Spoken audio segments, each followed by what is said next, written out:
E é curioso, como poucas pessoas falam sobre isso, não é, Patrícia?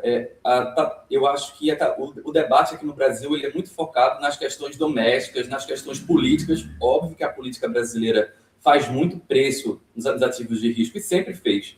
As grandes oportunidades dos ativos de risco brasileiros foram proporcionadas por crises políticas. Mas a gente esquece também a questão internacional. Hoje, com essa guerra lá no Oriente Médio, que aparentemente acabou, isso teve um impacto inflacionário, o Guilherme pode falar melhor, muito alto nos Estados Unidos, na Europa também. Isso leva a inflação lá para cima, isso leva juros para cima, e isso impacta na política monetária daqui também, né? Esse estresse recente na curva de juros brasileira foi muito decorrente desse choque internacional, porque, por pior que esteja o quadro fiscal brasileiro, não existe uma grande deterioração nos últimos meses. O cenário já é ruim, e já é ruim há um bom tempo, e as perspectivas elas não são boas. Poucas pessoas falam aqui no Brasil, mas esse estresse recente ele tem uma origem muito internacional, né? E que talvez seja até um estresse transitório, porque se boa parte dessa alta na inflação foi provocada pela alta do petróleo, agora que ele está caindo, pode ser que essa alta na inflação ela venha a ceder e isso também possa impactar os juros, seja fora do Brasil, seja dentro do Brasil, correto? Isso é bem interessante. Até preferi ficar mais calado aqui para ouvir vocês na questão política, por vocês estarem mais envolvidos, é interessante. E é legal também ver quando a gente investe fora, como que esses assuntos ficam mais leves, talvez, para quem já tem um patrimônio fora, porque independente de tudo, né, esse ruído, pelo menos, a gente consegue proteger com o dólar. Mas é interessante porque também, por mais que não seja tão quente quanto aqui no Brasil, mas lá fora, o ambiente político também está dizendo muita coisa. A aprovação do Trump caiu muito desde o início do conflito, e não vou colocar esse assunto aqui hoje, porque a gente deve falar em próximos capítulos, mas em novembro a gente tem uma reunião, uma eleição importante nos Estados Unidos, e que se o Trump perde, né, que são as eleições de meio de mandato, que é basicamente Senado e deputado que a gente pode colocar, se ele perde isso, provavelmente os 2 últimos anos de mandato dele vão ser bem ruins para ele, então as coisas não vão transitar bem para ele. Mas, enfim, acho que conflito nos Estados Unidos e o sentimento lá de americano é se a energia estiver barata, que é o grande impacto dessa guerra para os Estados Unidos, enquanto essa energia voltar e ficar barata, acho que está tudo bem. E a gente viu aí o barril de petróleo sair de basicamente 105, quase 110, enfim, próximo disso há um mês atrás, e hoje ele já está próximo de 73, US$ 74. Então a gente viu aí uma queda bem expressiva, próxima de 30% no preço do barril de petróleo. Então, a expectativa de inflação já se alterou bastante. E foi interessante porque já impactou bastante dentro de uma decisão do Fed que também ocorreu alguns dias atrás. Então, a gente teve um primeiro trimestre de uma grande expectativa de corte de juros, um início de um conflito que já reverteu bastante essas coisas para ter uma guinada aí bem intensa daquele corte que eu falei para talvez um aumento nos juros. Então, esse movimento de curva de juros, expectativa de crescer juros nos Estados Unidos, pressionou, claro, curvas de juros por lá. Aqui no Brasil, a gente viu o dólar subindo, porque o dólar inevitavelmente ganha mais força, a gente tem juros mais atrativos por lá. Mas é interessante porque talvez essa inflação, como o Milton bem disse, pode estar mais próximo de estabilizar.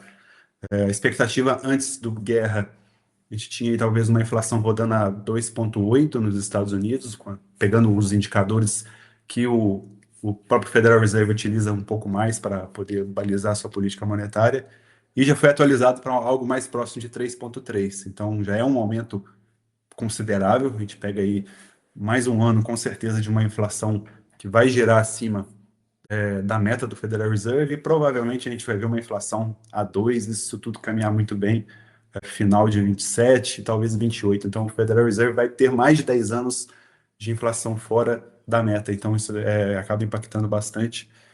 Talvez falar um pouquinho mais de Fed, acho que a gente vai linkar melhor com as expectativas de mercado, porque a gente tem bolsas basicamente resilientes nos Estados Unidos, quase tudo está em máxima histórica, quando a gente olha pelo menos os grandes índices.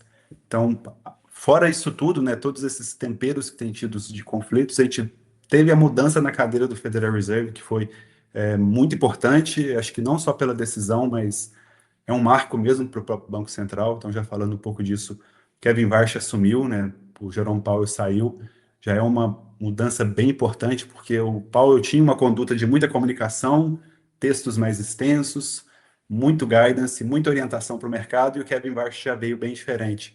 É interessante porque se conta até o número de palavras que o próprio comunicado do Federal Reserve teve, que normalmente girava aí próximo de 300 palavras, um comunicado do Powell, que agora já se enxugou para 130 palavras. Então, assim, o Fed talvez fale menos daqui para frente. Isso foi uma grande mudança também, até para trazer essa volatilidade para o mercado.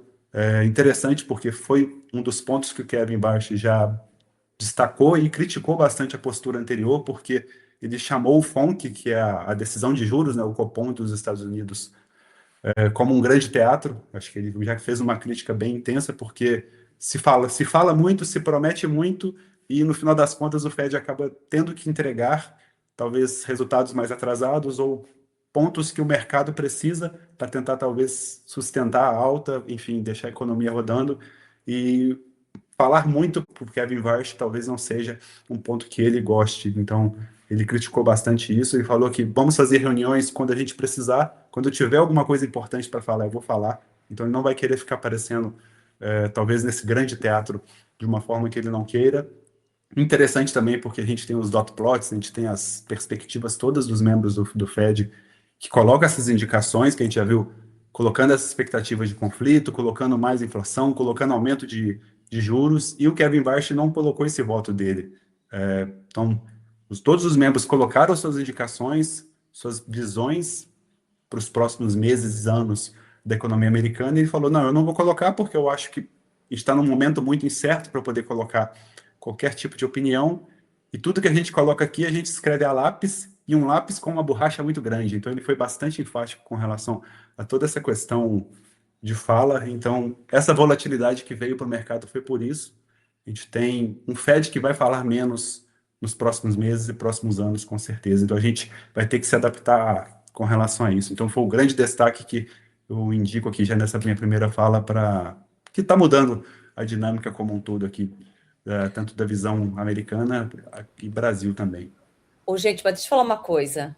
Fale bastante ou fale pouco, mas fale alguma coisa que a gente consiga entender, porque aqui no Brasil, peraí, teve aí uma baixa de 0,25 na taxa Selic, mas ninguém entendeu nada, porque quando veio o primeiro comunicado, ele dizia todo que o cenário era adverso e vinha aquela baixa, uma leve baixa, mas enfim, não se esperava pelo aquilo que foi dito. Depois, quando veio a ata, veio num tom mais hawkish, veio um pouco mais, né, dizendo não, realmente, agora vamos tomar cuidado e tal, mas assim, por isso que a gente acaba falando de eleição, né, gente? Não é porque Sim. realmente, olha como impacta, a gente fica na dúvida do que está acontecendo de fato, e se a gente vai ter uma dominância fiscal, não vai ter uma dominância fiscal, se a inflação vai ser deixada de lado e vão ficar mais nas narrativas eleitoreiras. Então, assim, é difícil a gente conseguir se posicionar vendo um ambiente tão líquido aqui, né?